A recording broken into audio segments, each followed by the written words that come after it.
Baik, silahkan dimulai saja tadi Akila ya moderatornya. Nanti di akhir diskusi, nanti direkap pertanyaan dari teman-temannya dan jawaban tadi, nanti Ibu jelaskan, kesimpulan yang dari Ibu secara ringkas melalui voice note ya. Karena Ibu mohon maaf ini Ibu sedang membintek di laptop, jadi tidak bisa untuk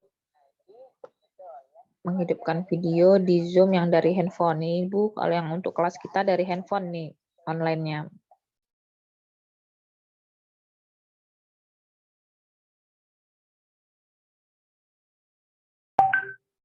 Baik Bu, sebentar Bu. Kelompok kami masih diskusi Bu.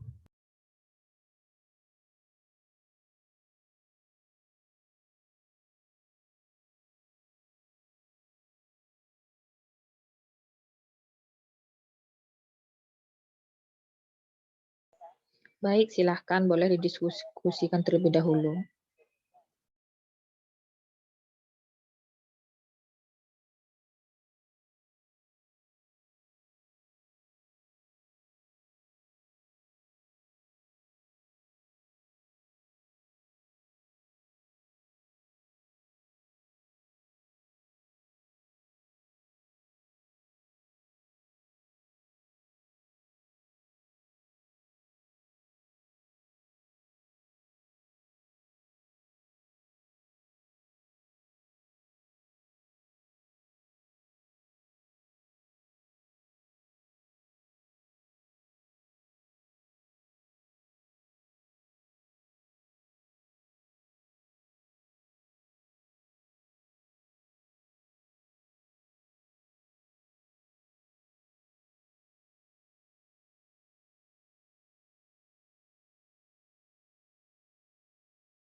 Hmm.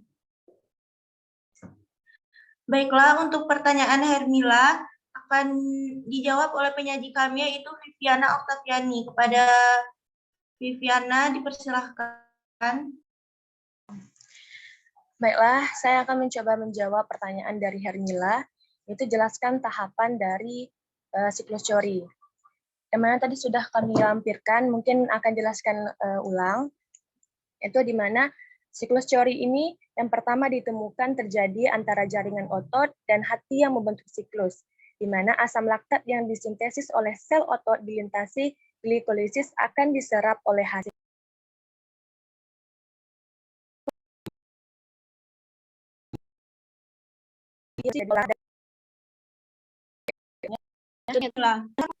Baiklah, saya akan menambahkan jawaban dari Viviana tadi. Dalam reaksi siklus Cori ini, ada dalam tiap sel dua lintasan, yaitu gluconeogenesis dan glikolisis.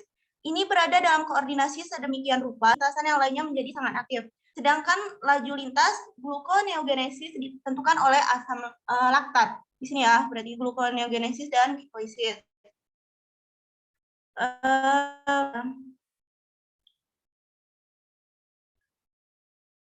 Lalu untuk beberapa senyawa prekursor glukosa dalam sini, sehingga lintasan glikolisis dalam satu sel akan berpasangan dengan lintasan gluconeogenesis dalam sel lain melalui mediasi plasma darah dan membentuk satu siklus yang disebut dengan siklus Cori. Siklus Cori biasa terjadi antara sel otot lurik dan organ hati oleh otot lurik. Pada saat berkontraksi akan mendifusikan asam laktat dan asam prifosfat keluar menjadi sirkulasi darah. Asam laktat lebih banyak disekresi karena rasio NADH dibanding NAD+. Saat kontraksi, otot akan mengubah sebagian asam pirufat menjadi asam laktat. Asam laktat akan terdifusi masuk ke dalam hati karena rasio NADH tadi dibanding dengan NADH+ yang rendah untuk dikoordinasi menjadi asam pirufat dan kemudian dikonversi menjadi glukosa. Itulah penjabaran tambahan dari saya reaksi siklus Cori yang ada pada gambar ini. Bagaimana? Apakah Hermila menerima jawaban dari kami? Baik, terima kasih penyaji. Sama-sama. Baiklah, sebelum kami menutup atau akan akan disampaikan kesimpulan oleh notulen kami, apakah dari teman-teman semua ingin menambahkan beban kami atau kurang sempurna? Atau dari pertanyaan-pertanyaan tadi ada yang ingin menyanggahnya? Kami persilakan untuk teman-teman yang lain.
Apakah dari teman-teman semua ada yang ingin menambahkan jawaban?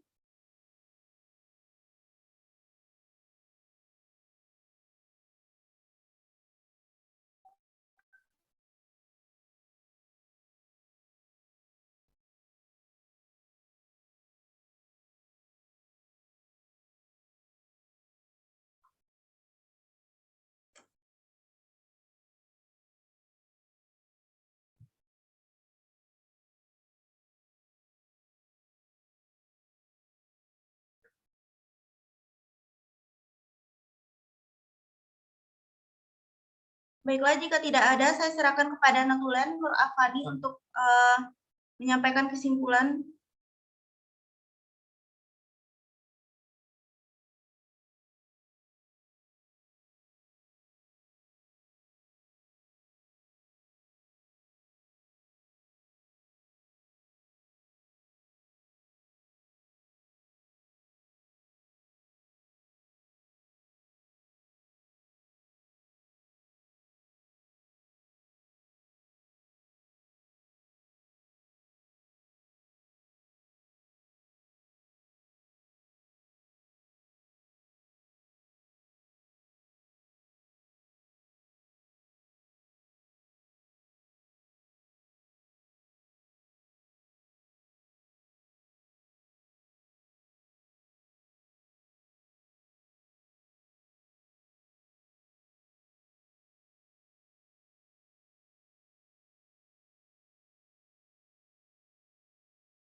Baiklah, dari kesimpulan yang telah dijelaskan tadi,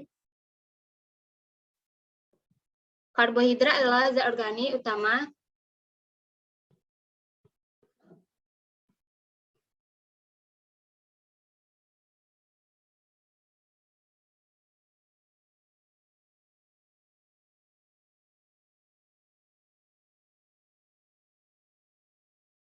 Maaf, saya ulangi.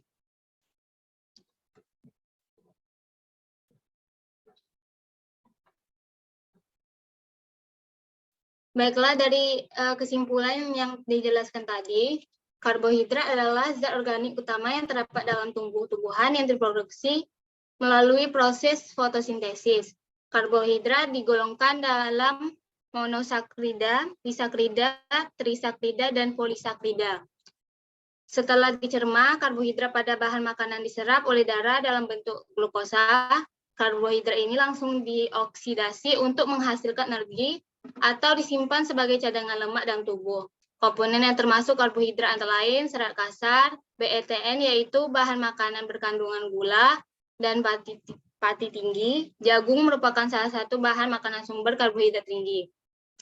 Metabolisme karbohidrat dapat digolongkan menjadi dua, yakni proses penyusunan yang disebut anabolisme dan proses pembongkaran yang disebut katabolisme. Pada proses pencernaan makanan, karbohidrat mengalami proses hidrolisis atau penguraian dengan menggunakan molekul air. Proses pencernaan karbohidrat terjadi dengan menguraikan polisakrida menjadi monosakrida.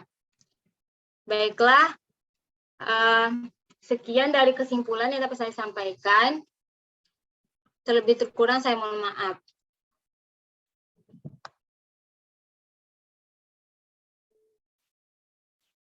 Dengan berakhirnya kesimpulan yang telah disampaikan oleh Natulen kami tadi, berakhir pula presentasi pada pagi hari ini.